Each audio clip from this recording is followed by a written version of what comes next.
What's up, what's up, what's up? Y'all already know what the fuck is going on. It's your girl Coke, and this is the Rising Phoenix Podcast. So, to all those that fuck with me, welcome to Coke's World. For those that are new, welcome to Coke's World. I did not feel like doing a video today, so I prefer going live. So like I said, today we're going to discuss sexual identity and how it is formed. And I'm speaking on the subject of men and my experiences with sexually abused men and being a survivor of sexual abuse myself.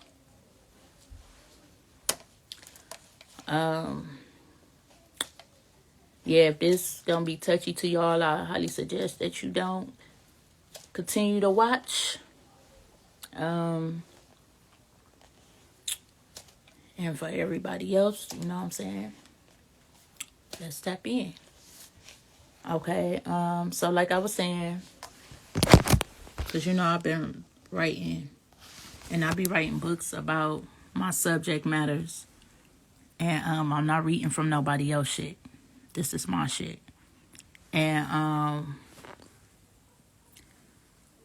everything that I undergo in life, my charitable workings come directly from my heart, because I feel like at least one person is listening and taking heed to my advice.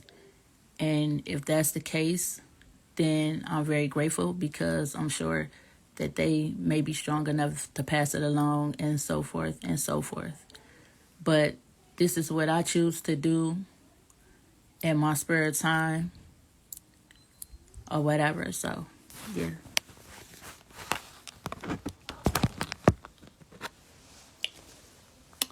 So, sexual identity and how it is formed in men.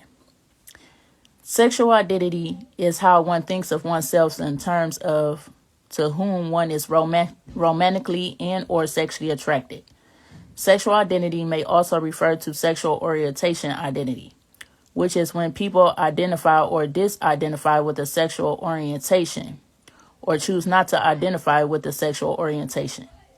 Which sexual proclivity also plays a major role in sexual identification, which is how you act, socialize, work, fight, etc., and which could have occurred from sexual traumatization.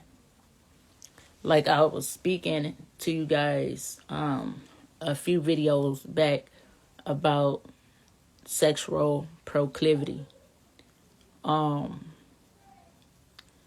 It determines, like how I said, how you act, socialize, work, fight. You could tell a person's savagery and stuff like that by their sexual proclivity. So if you must, go back to that video, because I really don't want to reiterate right now. So, yeah. In men who have been sexually abused, sexual orientation seems to be quite a problem in today's society. Usually, sexual abuse victims felt turned on and or disgusted at the same time. For example, if you were abused orally by a female or male, it doesn't make the difference, because your penis responds to stimulation, regardless of the gender who's stimulating it. Those who abuse children, it is not about sexual gratification, but the power it gives. If the abuser was a male, you probably develop a sense of fear in other males. You fear homosexuals, so you make harsh jokes or negative statements, and this is called homophobia. It's funny, the very thing you hate, you seem to become. Each person in your life is a mirror. Remember that. Men also try to prove sexually by initiating a lot of short-term relationships with women and hope that you fear of homosexuality.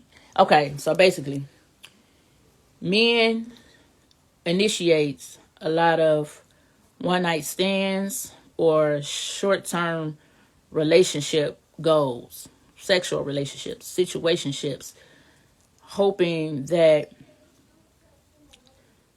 the thought of them being homosexual would disappear.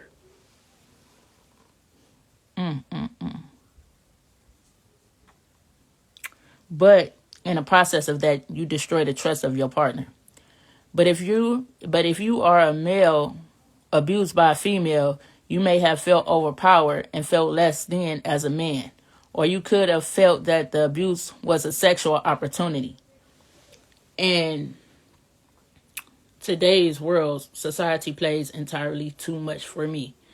I myself have dated men who undergone sexual trauma. I could pick up on it because I know the behaviors, the mannerisms, and etc. And I will call them out on it. Not like in a way to where they feel defensive or nothing like that. But I just, sit them down and talk to them or whatever, because sometimes it just be screaming out. But a lot of them made jokes like, yeah, my mama friend, I'd have bust down my mama friend, and or my babysitter, my sister friend came and did this, that, and the third. You feel me? And they think that's what's up. They turn into a joke, like, what I'm saying, like I said, thinking it was a sexual opportunity. But sexual abuse is simply what it is. But you have to tell yourself something so that way you don't feel less of a man or feel overpowered or, some type of embarrassment. So, I guess that's your mask.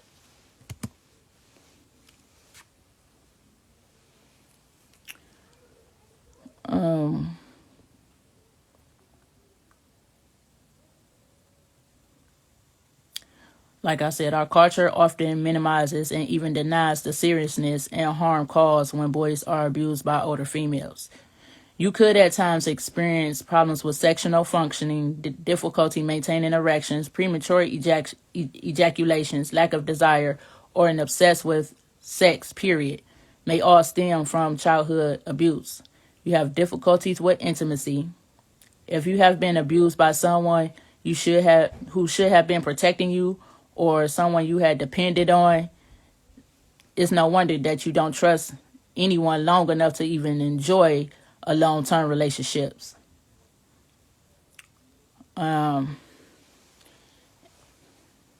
Which I totally get. Like I said, I experienced sexual trauma myself. But what I found intriguing about men who undergo sexual abuse, they don't really speak up on it because of the embarrassment, the shame, the guilt. I also noticed that they be confused about their sexual orientation, because one part of them, like I was saying, the penis is stimulating.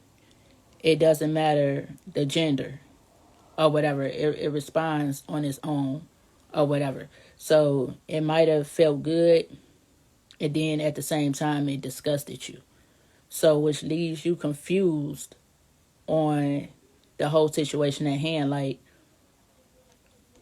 the everything the emotions that it gave you when you were being sexually abused, and then on top of that, being a male and having to go out into the world already with a whole lot of issues and problems, and trying to discover and master who you really are. On top of that, you're dealing with deep-rooted scars. Another thing with the whole sexual abuse thing is how they put a separation between you and family members by telling you, like, you enjoyed it. Ain't nobody gonna listen to you. It's the whole divine and conquer thing. Like I said, it's a power mechanism, which leaves you in withdrawal. But like I was saying, back to the sexual abuse with men, with them already having a lot of different things to fight. the sexual identity. It's like, who are they as far as them trying to identify who they are because of the sexual abuse. Then you got the sexual orientation, like, am I gay? Am I straight? Am I bisexual? Then they get to making harsh jokes towards the homosexual man. They'll see him and be like, oh yeah, nigga, you know not to come over here with that shit. Oh, I can't stand gay men. Now you developed a fear of homosexuals. One, because of what has happened to you. Two, you're afraid of you might be becoming which you hate, which is not really the homosexual. It's your abuser. Like I said, people are a mirror, you know. And if you don't look within and tell yourself the truth, you know, like, this happened to me, this hurted, you know, the real emotions, I liked it, but I didn't like it. And forgive others as well as you forgive yourself, because forgiving is not for the other person, it's for you to start to heal. You know what I mean? And that's very important. Then you can probably, once you heal and tell yourself the truth, then you'll probably be able to discern your sexual orientation. Then part two of that is, like, I have dated bisexual men and didn't know that they were bisexual at first. I had ones that seemed like it seemed like everything was going okay, like a great provider, was good with kids, but me personally, my own self, a part of me wasn't fully healed either, because I'm looking and making sure you don't look at my motherfucking kids, because don't be over here talking about you liking me and you really looking at my motherfucking kids, because yeah, though, you would, yeah, I would kill you, period. Like, so I used to be like on alert, and that's why I couldn't even have no healthy, wholesome ass relationship, because I don't want my kids to experience what I experienced. But anyway, back to what I was saying. With the men, so I had them be mad at me because I wasn't the sexual desire that they were craving for, which was a man, you know. And then I had others who actually wanted to be me, steal my clothes and my wigs and be out here night walking and shit, prostituting and shit, like, had whole other lives. And this is becoming quite the issue. And then you go home, you yelling at your woman, you making her feel less than a woman.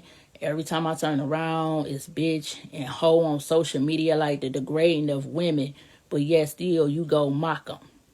You putting on a dress. You got on a wig. You wearing a purse. You know, it's like, really though, like, really. And you mad at her because she's not who you really want. You mad at her because you can't be who you want to be. The same reason why you mad at the homosexuals that's out here living their best motherfucking life, whether they rich, middle class, or fucking poor. The fact that they smiling and they can be them and don't need other people's validations is what angers you most, because you want that same liberation. You want that same freedom. But yet you're stuck in the closet because you worried about what everybody gonna think or what everybody got to say. Ain't nobody go through that but you. That was a dark night of the soul that you went through. You know, a cold, lonely, dark place. Just like if you're out here homeless, you know, and everybody turned their back on you. It's like that type of feeling. So why, when you get in a position, why do you even care?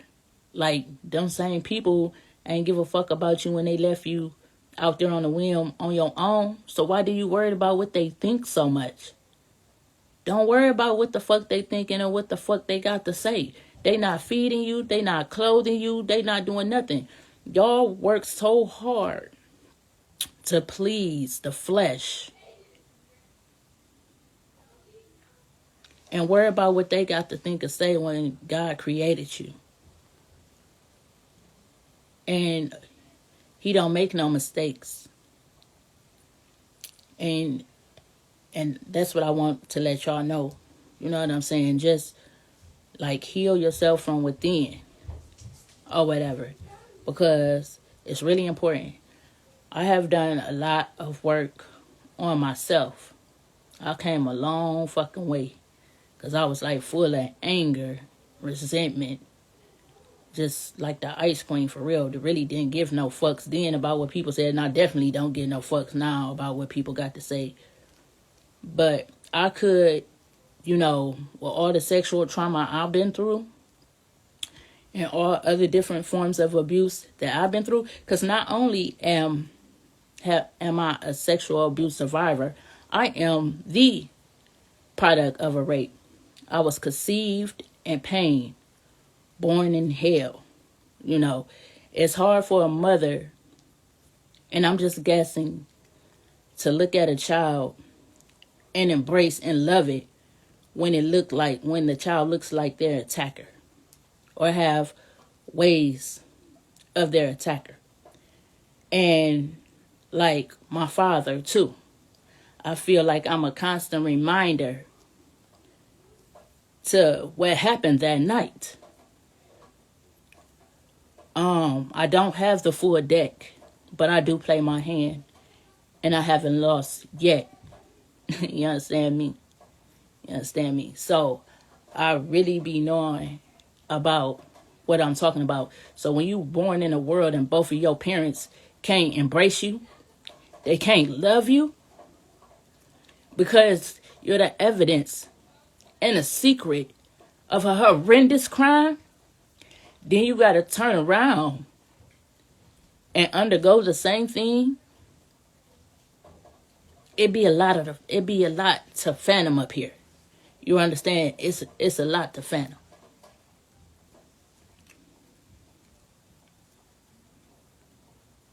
I think what bothered me even more is the fact that my little sister couldn't stomach to watch me be in pain. And this real nigga shit. I'm not gonna lie to you. So she took on a lot of the abuse head on. Now, we both went through a lot of abuse. But I will say my sister was a protector.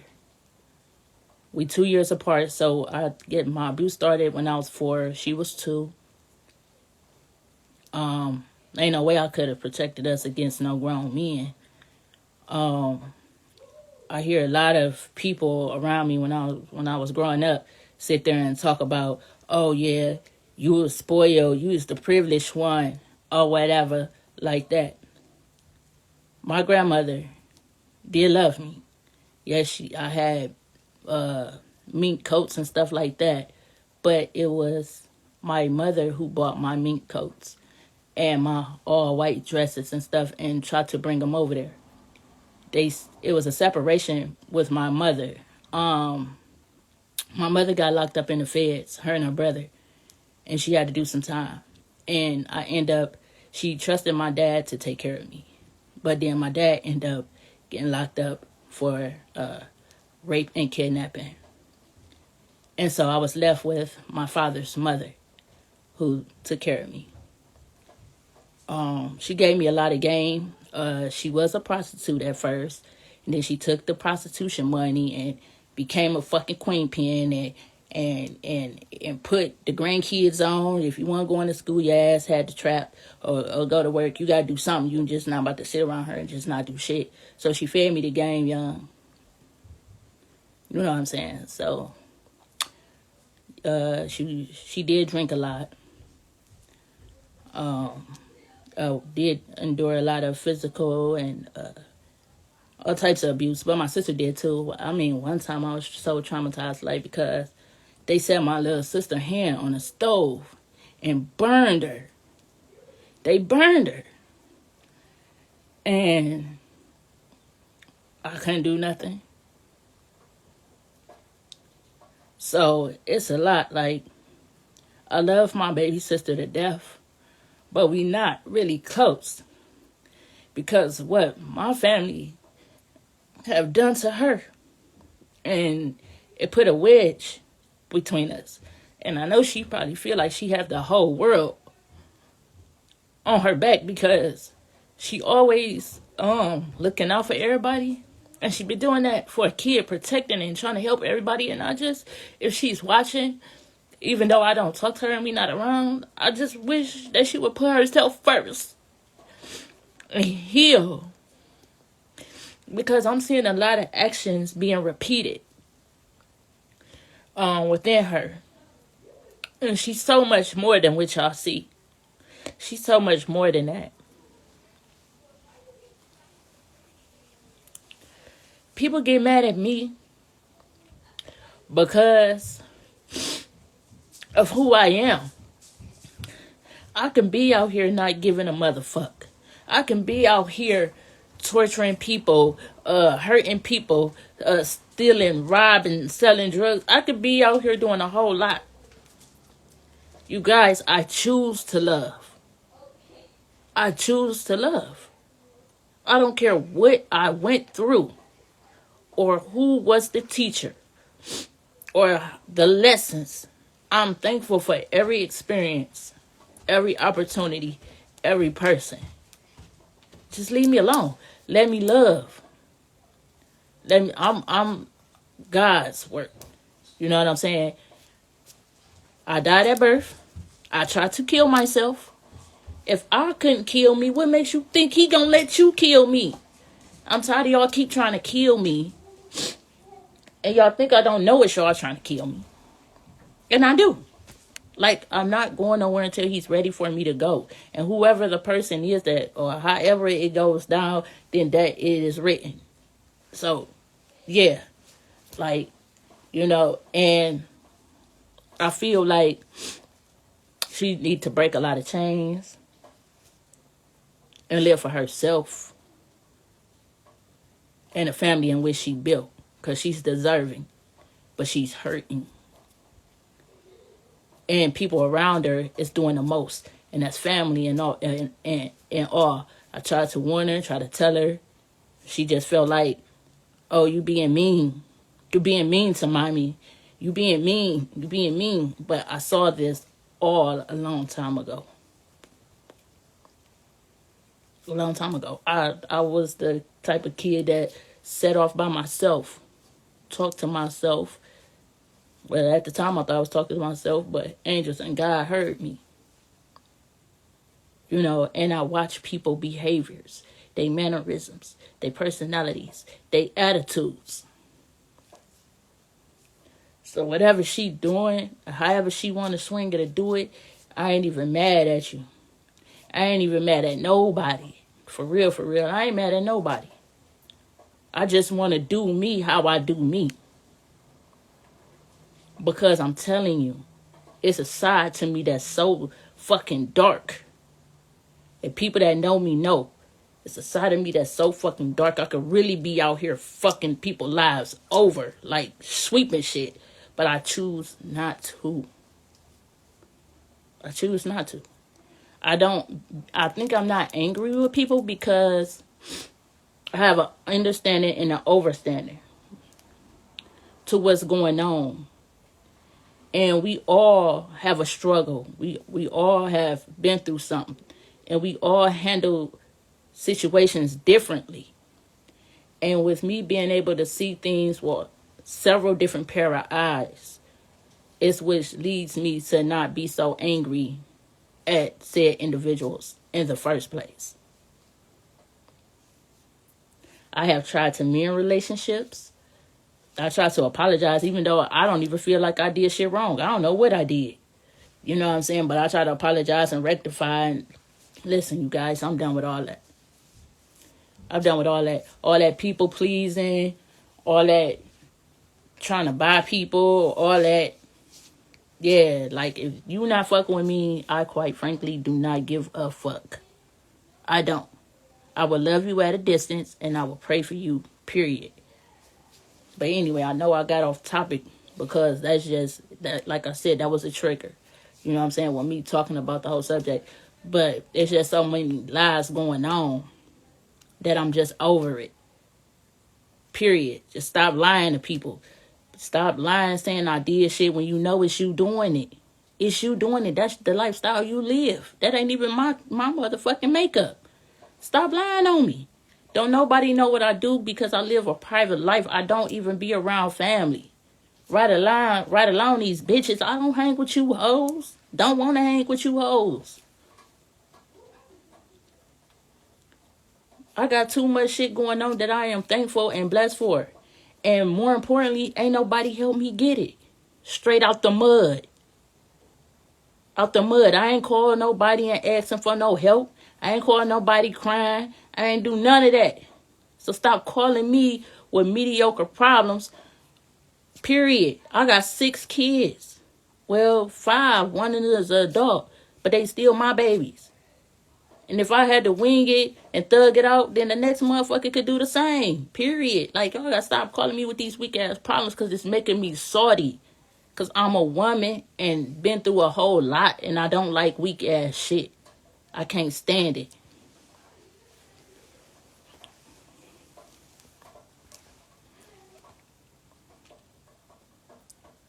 But like I said, coming in a world where neither parents can really fully love you, I believe they love me in their own way. But not how a parent supposed to love their child. That's supposed to be some first love shit. Especially a girl and her father. You know. And a mother connects with her child through the womb. And to come out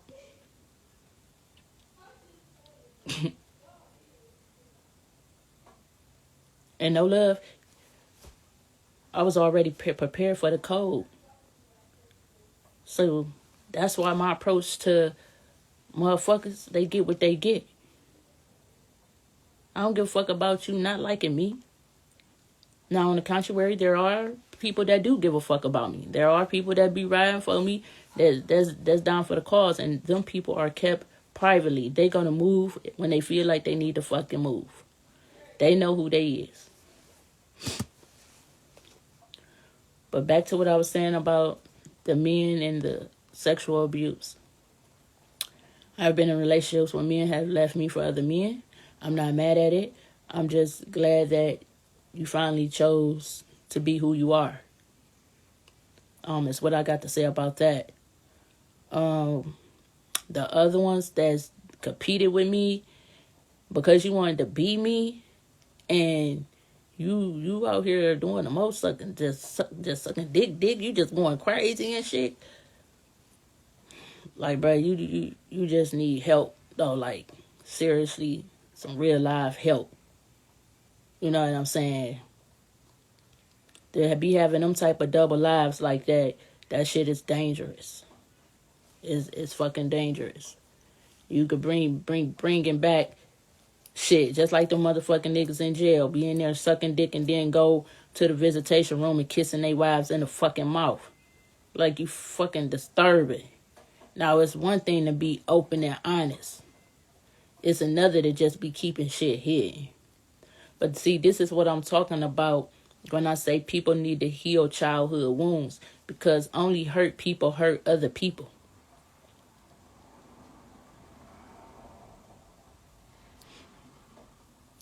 Then I notice with sexual abuse men, they go after the characteristics of their abuser. So they'll date or they have sex with that person. And in some sense, when they interacting as an adult, it's like they trying to seek vengeance in their own way. But when they look at the face, it's not the same individual.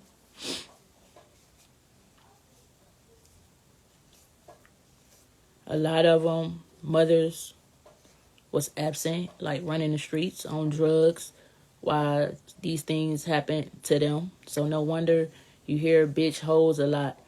I don't think they're referring to their daughter as bitch or hoe. I think the connection is their mothers. I have dated men where their mothers wasn't shit. They was mad at the woman I am and the mother they wish they could have been. They was jealous of me off that and threw a motherfucking monkey wrench in the situation. Motherfuckers can tell when you got some real authentic ass shit. And they'll destroy it. They'll be jealous of you, of their own kids, because they ain't fucking got it. They ain't fucking got it. So now somebody come in nurturing, a nurturer like me, a healer, you know what I'm saying? They want to hurry up and get me out the park. Like, get her up out of here. You know what I'm saying? Because I'm doing something, I'm approaching and delivering something that you could never do. You can't manifest. I'm a magician. I can manifest whatever the fuck I want because I have done the work on thyself. And I got love to give to somebody else. Genuine, unconditional love that I can give for somebody else. So a lot of these relationships got broken up because of these females. So no wonder it's so much aggression and anger. Bitch, this, hoe this. And I had to ask myself, like, what's the connection? Because I know you ain't talking to your daughter like that or your granddaughter like that. The connection is your mama, your grandmama, for generations to come. Like I noticed in my family, sexual abuse been going on a lot for generations to come with the males and the females, and they swept the shit under the rug. I didn't realize until now I was born in a family of Eastern stars and shit like that. Because I was like, where I get this spiritual stuff from? Like, where all this come from? My dad said, well, my mother was an Eastern star, blah, blah, blah, blah. But like I said when I was talking to y'all earlier, I remember the other shit that I seen in the house, which I don't practice that shit. You know what I'm saying? I'm with love and light. I'm going to leave it at that. Because shit, it ain't about how I live while I'm here. It's about how I live when I leave.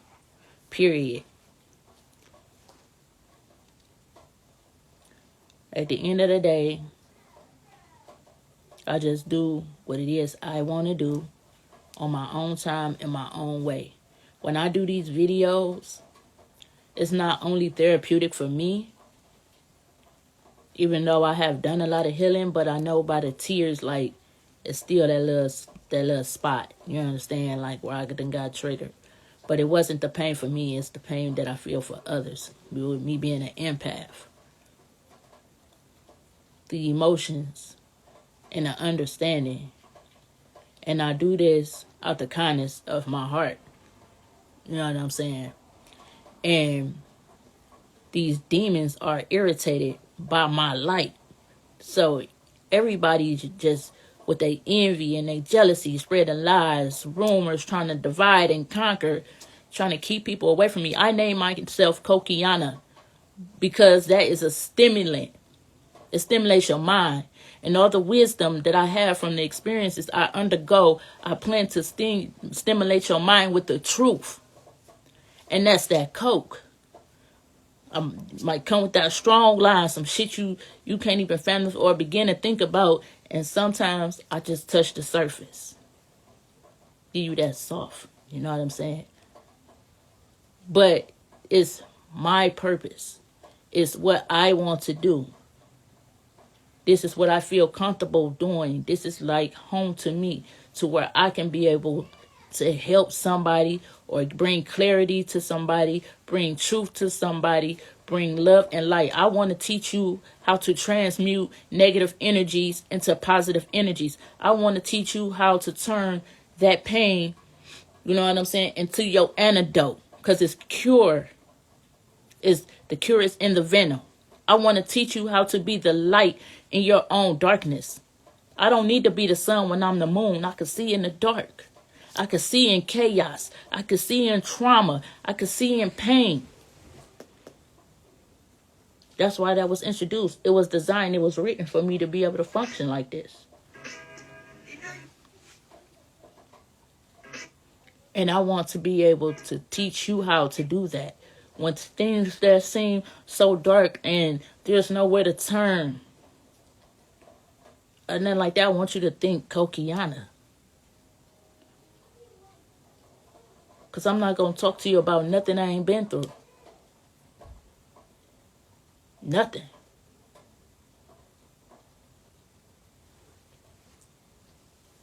So all these rumors and ratchet ass lies, motherfuckers saying shit that they know, and not put my motherfucking right hand to God. They know not to say that shit to my face.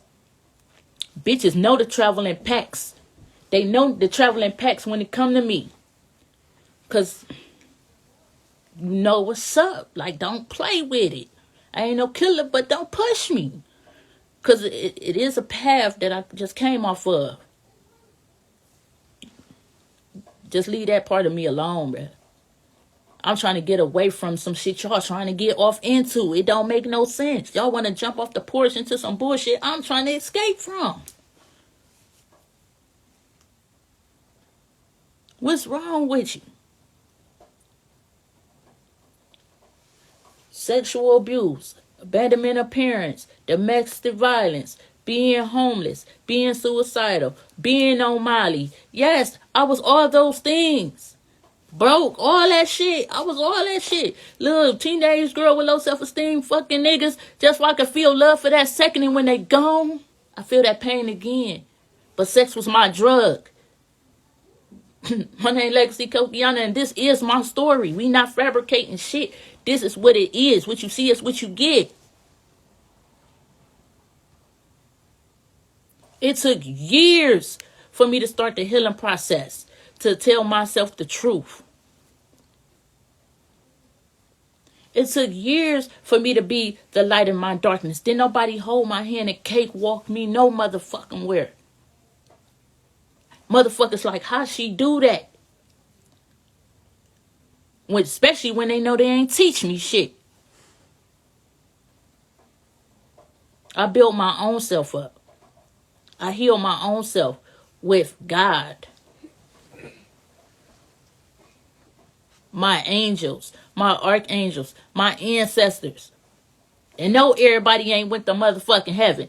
But when they was here on this realm, on this earthly plane, they showed me motherfucking love. And guess what? I'ma honor my ancestors, whether they in heaven or motherfucking hell, because I roll with the angels and the demons, if that's the motherfucking case. Because they love me while they was here, and I'm loving them while they gone. And when birthdays, anniversaries, or whatever, I'm going to show them love. And it don't even got to be a special occasion for them to say, I love you and thank you for being here with me and protecting and guiding me. Period. Fuck the flesh.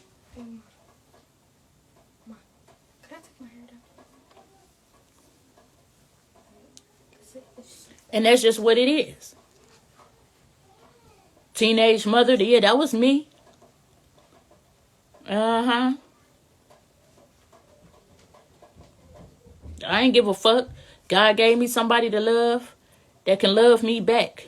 What they wanted to do, try to steal him. Try to take that from me. Everything y'all want to take from me. Why? Why? You can't hurt me no other way. You want to try to hurt me through my kids called children's services, make up lies and scandals and all types of crazy ass shit. Bitch, I got custody of all of my kids.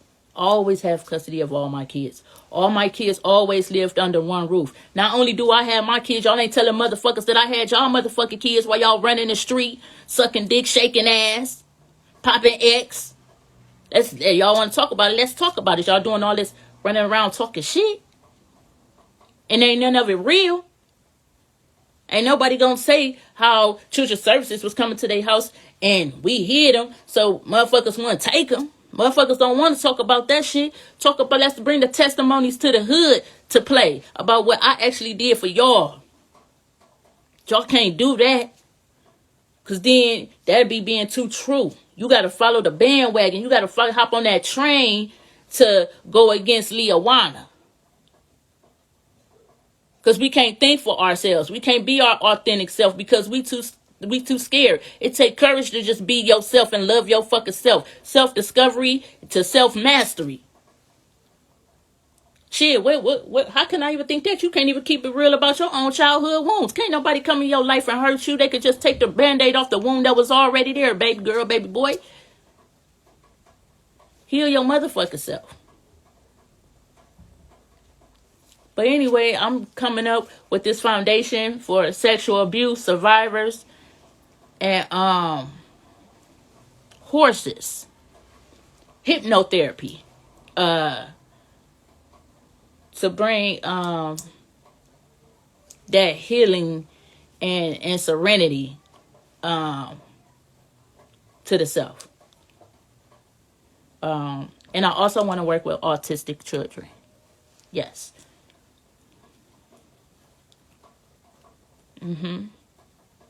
I took a test uh, at the hospital not too long ago and found out like I was slightly autistic.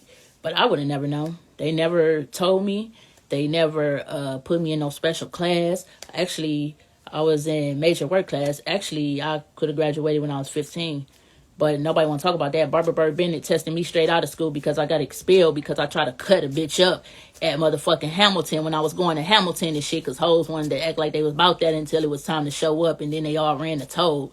You know what I'm saying? With me being expelled a year, when I went to go test straight out of motherfucking high school, straight 12th grade shit. Like, but when I went back to school, I think I only did a year before I went to college. So I ain't do the whole high school term in school. No.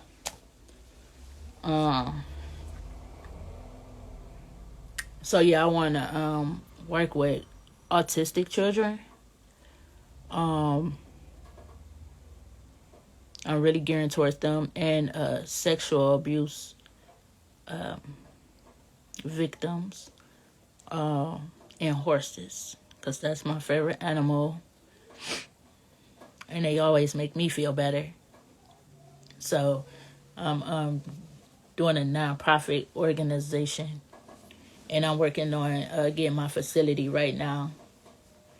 And I have got grants because I had wrote about my story and what I plan to do. So I have people that's willing to help me. So if you're willing to help, you know what I'm saying, donations are welcome. But that's what I want to do for my own facility, because those two things that I know most about: autism and sexual abuse. But I just was talking about the male going through sexual abuse because I know it's really confusing for you.